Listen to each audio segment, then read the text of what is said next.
into in different sessions, like, and you'll see over time patterns like, okay, you know then that these values are important, and you might know some of the things that showed up, so you can say, oh yeah, I wonder if that showed up for you. And so over time you can kind of delve into that more, but the initial usually is pretty rapid, and sometimes you stay at that level and sometimes you don't, and sometimes you start with that and then you end up in a conversation. You can use it lots of different ways.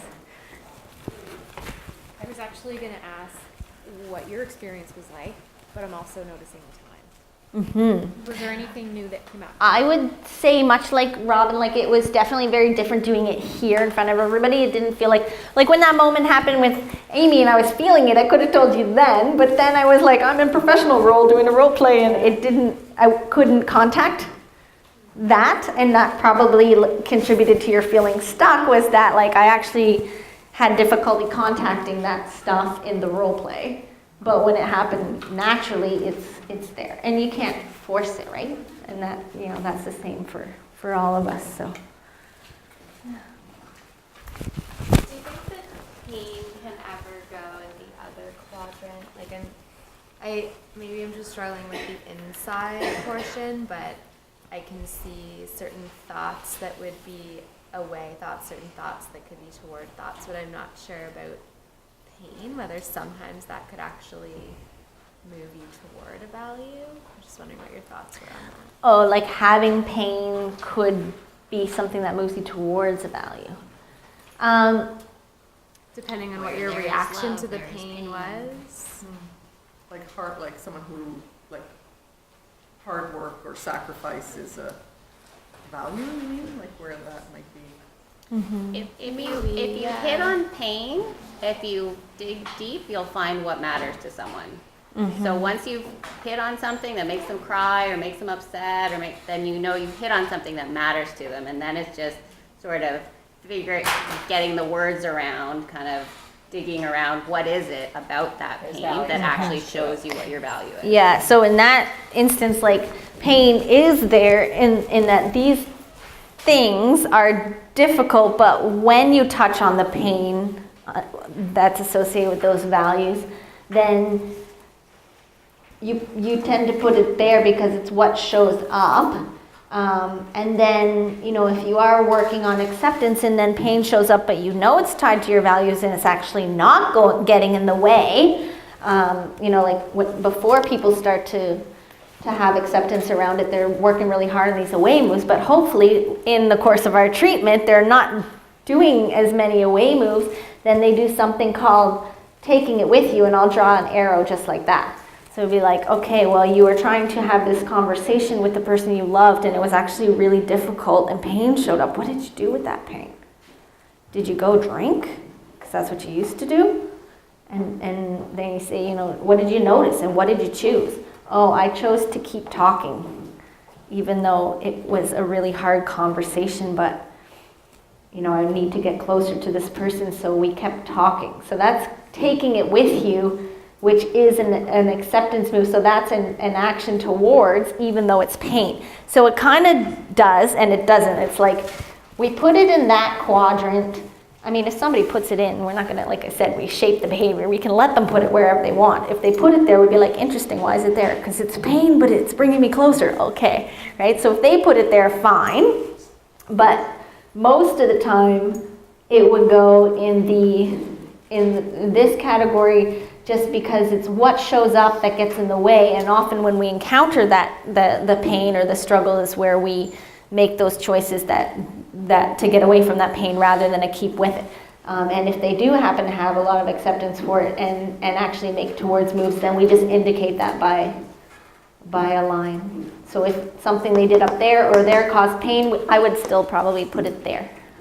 I'm just going to interrupt just a second, because I know that people are really interested in it, and this is very, some people know I don't have to lead, and so if you don't mind doing your evaluation as you step out the door stairs, you're just going to collect them. So, yeah, I just wanted to say there was at least one person asking about receipts, and I can't remember who that was, but if you didn't get a receipt and you want one, I would say Heather.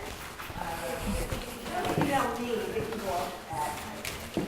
We could probably send out an email about that, could we? Maybe we could send out an email about that.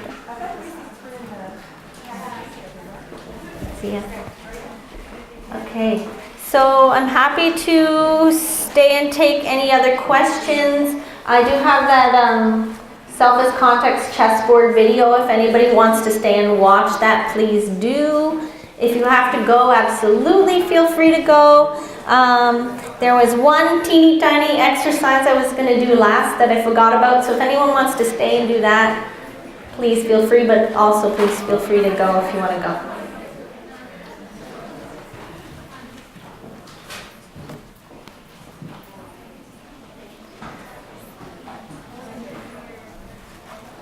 Oh, question in the I back. want to thank you. And Oh, thank the group. okay, sure. I'm wondering what the research says about what demographics of certain problems actually welcome and if there's any sort of conversations Sorry, what demographics? or presenting problems does ACT work really well for and is there anything that it's Contraindicated. So ACT research took a really long time to accumulate because it's transdiagnostic and it's been studied with almost everything. It really has. It's grown exponentially in the last 10 years or so, or even the last 5 years. So now we have randomized controlled trials in almost all areas, and it's over 150 now. And overall, there's been a few meta-analyses done, and it tends to be at least as good as traditional CBT generally, and in some areas better. And then there's different patterns of results, but overall, it seems to work quite well in a range of problems and different ages, and it is truly transdiagnostic. There's not.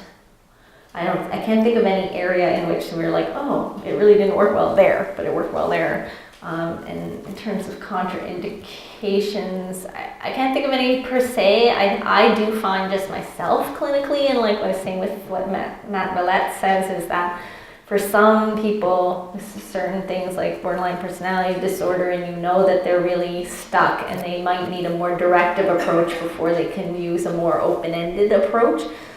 So if you have availability of other services that you know for sure are kind of the gold standard for certain problems, then you might want to direct people there. But even that being said, people do have protocols and programs for things like borderline personality disorder or eating disorders or other things that we might otherwise choose, even OCD, things like that. There are other good treatments that work, trauma, but that's not to say you can't do ACT with them. It's sort of your clinical judgment, I think, there. Yeah, so why don't we kind of officially break, and then whoever wants to stay, I have a couple of things that I wouldn't mind doing if you want to, and if not, we'll end it there. Don't forget your feedback. And I just want to say a few thank yous, and hi, thank you. Most of the people I see out here are familiar faces, but those who don't know me, I'm Vicki Wolf. I'm a psychology professional practice leader. And I just want to say thank you to Susie. Wow, that was a terrific presentation, and wow, it was a great introduction and refresher for us. And I'm just so struck by, as usual, you have great enthusiasm and passion, and you're very inspiring, and your inspiration is contagious. So I think we all want to go out and try some of these techniques. So that's why people are hanging on. So I think I'm speaking for the group to say that I learned a lot, I experienced a lot, I felt a lot, and in return, I hope that I can use this work to help my patients a lot. So thank you for that. I think it's terrific. I do want to mention that this didn't happen just alone. This took a whole committee, and I just want to express my appreciation for Dr. Joanne Gillespie, Dr. Elizabeth McLaughlin, Dr. Amber Johnson, Dr. Amy Yazbek, Dr. Brandon Kelly, Dr. Jill Cherney, and all of our residents. And I'm going to mess up your names, but I'm going to try, okay? So Wendy Dindum, Yulia Kotelnikova. I think I'm playing tennis, so I should know how to say Russian names. Inna Kubatana. Sorry. I'm going to work on that. So, but I really want to thank the audience for coming. I really appreciate your participation and the role play at the end. How great y'all were to be participants. I know that many of you have already signed up to attend Dr. Lisa Coyne's workshop. So we're really excited to move this in, take this knowledge, move it forward, and apply it particularly to children and families. So I also want to take a minute just to tell you a bit about how this workshop took place. We've been doing workshops where we've invited national leaders in clinical psychology and in mental health for over 30 years here at IWK. And so we're going to continue that process, and Dr. Lisa Coyne is one of those.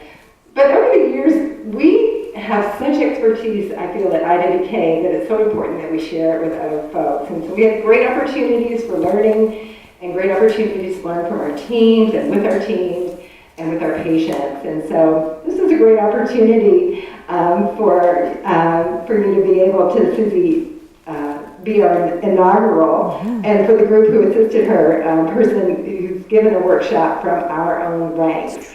And so I'm hoping that we can do that in the future. So just stay tuned, and in your evaluations, if you know of work that's happening here that you would like to see a workshop for, maybe mention that. So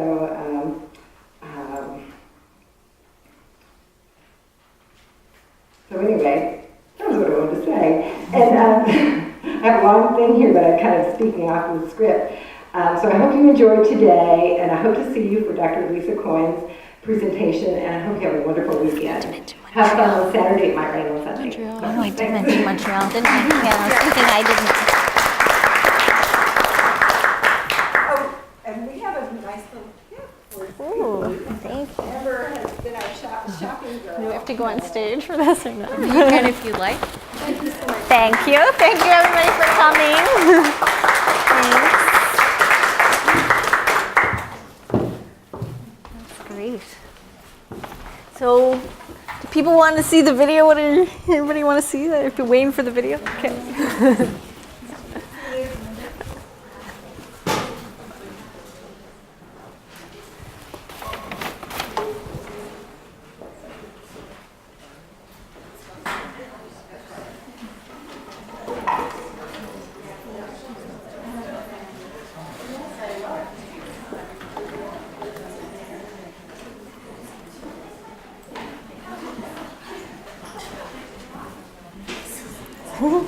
Thank you.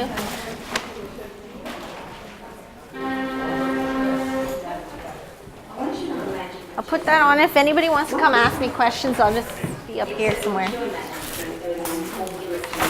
Oops. Yeah.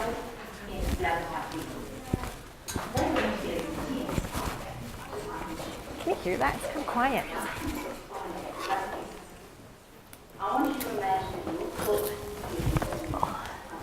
So good. That's such a good. Can I ask you a question? I have a question.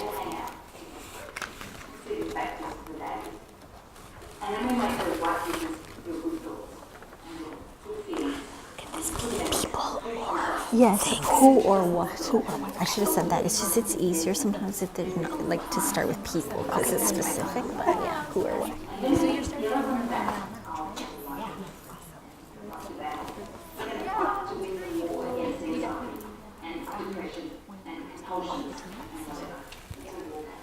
It's as if you're caught up in the battle, and winning that battle is terribly important. Can you imagine that? I can imagine it. Okay. So, you might have a black night, and it might attack you. And yet, you're a bad night. And along with that comes guilty, and feeling guilty and feeling bad. And you say to your white queen, it's called your white queen, and I shouldn't do better. And then the black bishop will come in and attack as the bishop. Here we go. So the black will do attack, and they'll say, oh, you can never find a man to love you. And we'll bring along some fear, some sadness. And then you won't bring out your white hat. And the counterattack says, yes, you do. You can get by on your own. I don't need a man in my life. But on and on, the battle goes. Yes, that's exactly what it's like. It's a war. It's opponents fighting against their enemies. And the problem with this battle is that your experience is on both sides of the war. And while you're battling with your thoughts and feelings and memories,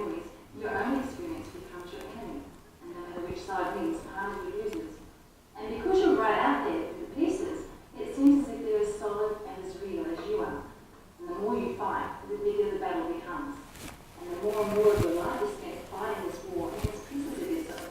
And then the more important it is to win this war, the harder you try to knock the pieces off the board. You think that if you win, the fighting will stop, even though your own experience tells you that the pieces, they never fall off the board. And the harder you try to win, the bloodier the battle. And the more convinced you are that you must win the battle, the harder you struggle against the pieces.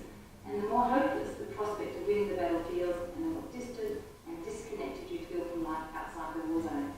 And you've been living in a battlefield for a long time. That's no way to live. What am I supposed to do? It seems like the war just goes on all by itself. I'm not supposed to feel that way. You've been in the battle for a long time. I want you to think about the possibility that you're not the chess pieces. Think about it. If in this metaphor you aren't the chess pieces, who might you be? Well, I guess I could be the person playing and moving pieces. And that might be what music is trying to do.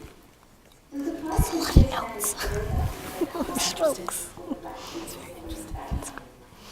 Yes, I want to win. Exactly.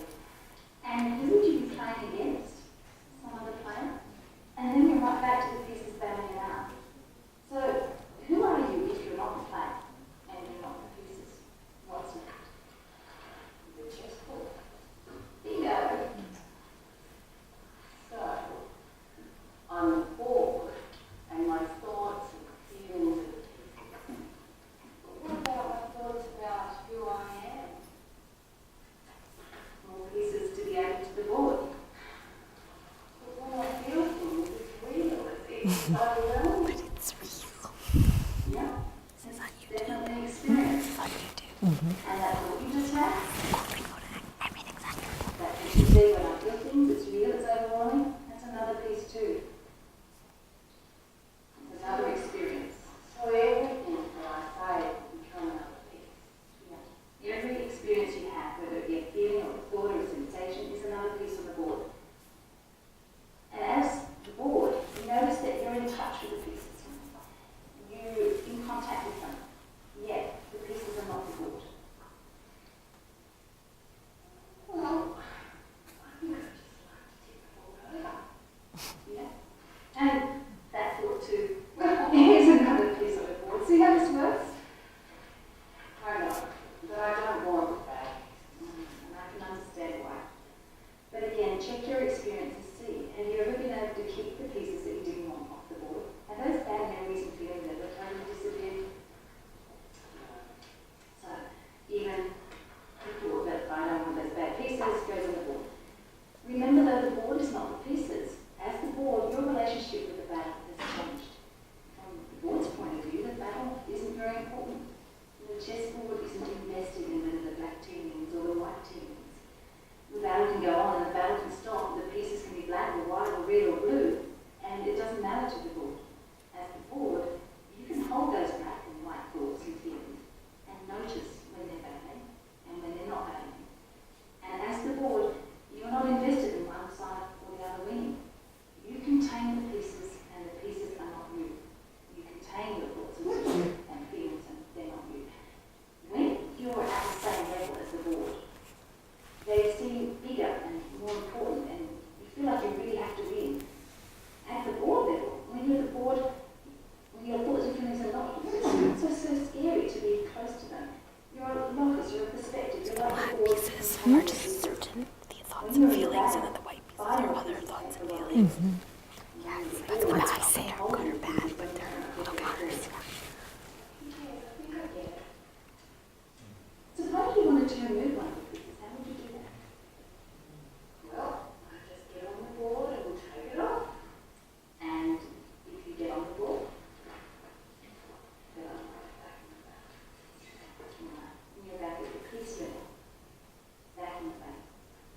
Tired now.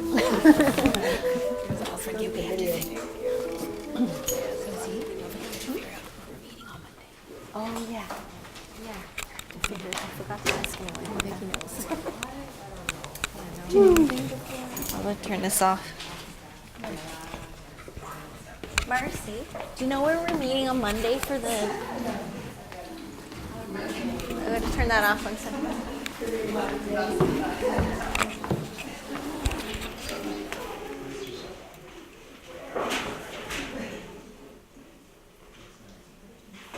Okay. So on Monday,